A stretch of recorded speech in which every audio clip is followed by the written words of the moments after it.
Libertad de culto. Emanuel, Alá, Buda, Yahvé, Maradona.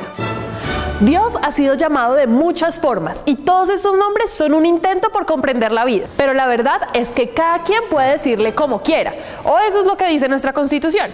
Según el artículo 19, todos tenemos derecho a profesar libremente cualquier creencia, ya sea de manera colectiva o individual. La participación que tienen las diferentes iglesias pueden llegar a ser determinantes frente a decisiones coyunturales y vitales dentro de la sociedad. Pues, si tú quieres adorar al monstruo volador de espagueti, lo puedes hacer.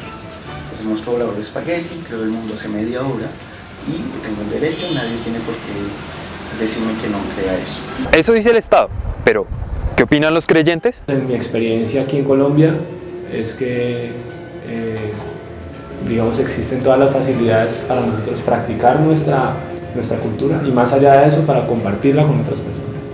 Yo siento que yo vivo en un estado donde puedo proclamar mi religión, donde yo puedo hablar con cualquier persona, decirle yo soy mormón y yo sé que no va a haber alguien que me va a discriminar. Frente a la historia de un estado tan arraigado a una sola religión, es complejo alejarse totalmente de ese pensamiento que se traía. Entonces, realmente esa libertad de cultos no se respeta totalmente en la actualidad.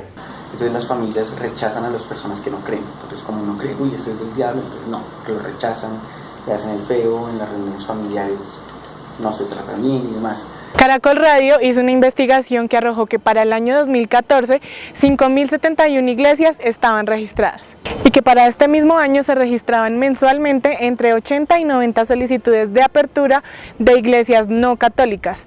Pero ¿quién y cómo regulan esto?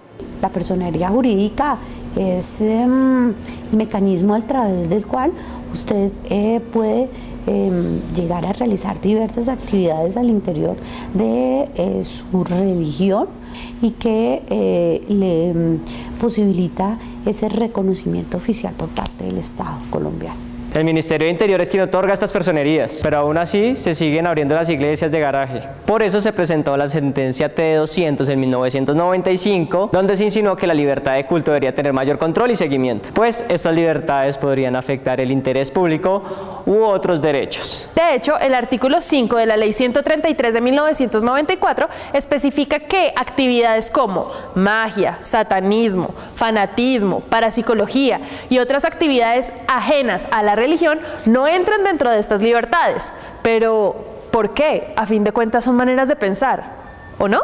En sentido estricto no podría denominarse como una religión.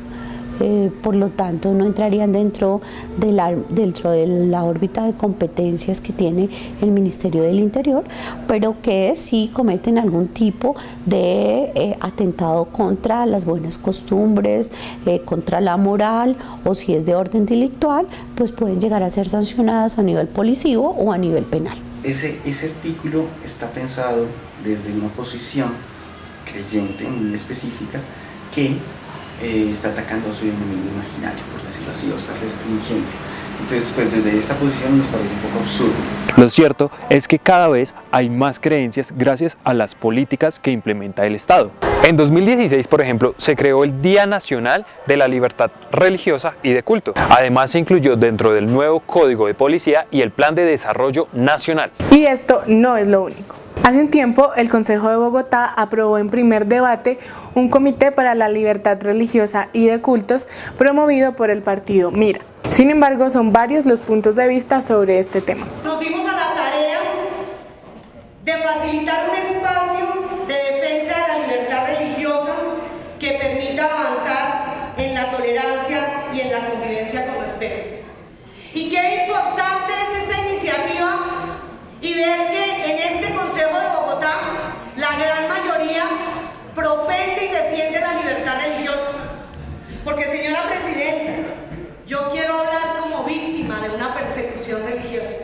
No creo que estén interesados en promover la libertad de cultos, sino que están interesados en promover sus fines religiosos. Un funcionario en su ejercicio profesional no debe tener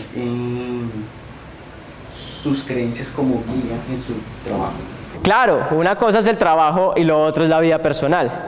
Pero ¿y entonces cómo vamos a controlar a estas iglesias que les interesa más la plata que la fe? Legalmente no es obligatorio darle plata a ninguna iglesia. Es algo voluntario. Entonces las iglesias no están cometiendo ningún delito porque son entidades sin ánimo de lucro. Entonces, ¿será que las iglesias sí se están aprovechando de este derecho fundamental? Sí, se aprovechan de los ciudadanos incautos que no tienen el debido conocimiento de las normas que las regulan y que pueden llegar a ser denunciadas ante el Ministerio del Interior para que ellos tomen las debidas medidas correctivas.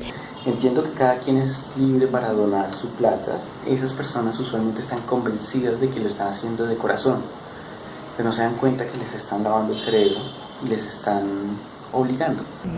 Muy pocas personas usan la religión, sobre todo los cristianos, para sus fines personales. Para los servicios, para el agua, para la telefonía necesitas dinero. Para eso deben ser los diezmos. Por eso hay iglesias tan bonitas, porque los diezmos se utilizan es para las iglesias. Pero en fin, cada quien es libre de creer y hacer lo que quiera.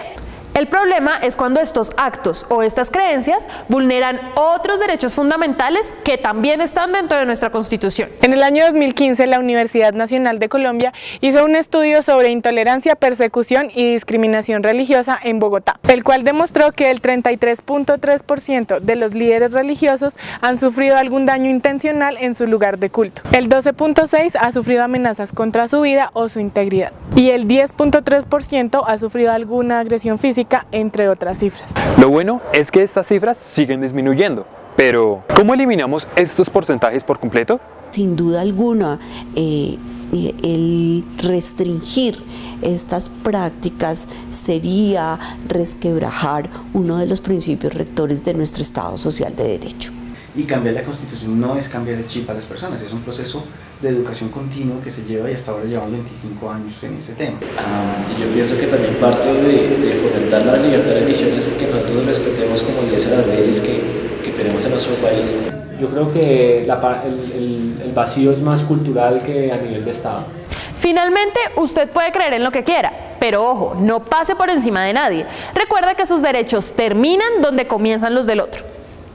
Y si conoce a alguien criticón o irrespetuoso con el que piensa diferente, pásele esta pequeña investigación, a ver si mejoramos los índices de intolerancia un poquitico, profesor.